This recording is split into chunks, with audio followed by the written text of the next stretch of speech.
Matamis, madulas, at tunay na paborito sa bawat handaan. Pero, alam nyo ba na ang paborito nating leche flan ay hindi orihinal na galing sa Pilipinas? At ang kwento nito ay nasimula sa mga simbahan?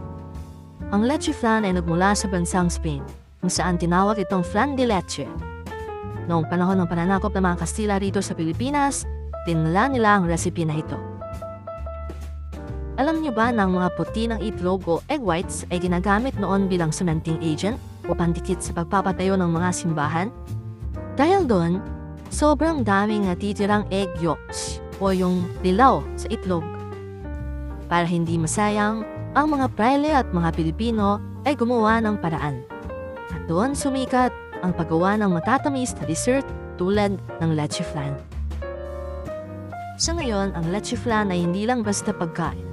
Ito ay simbolo ng ating pagiging maparaan at hilig sa pagdiriwang, mula sa simpleng merienda hanggang sa pinakabonggang Noche Buena.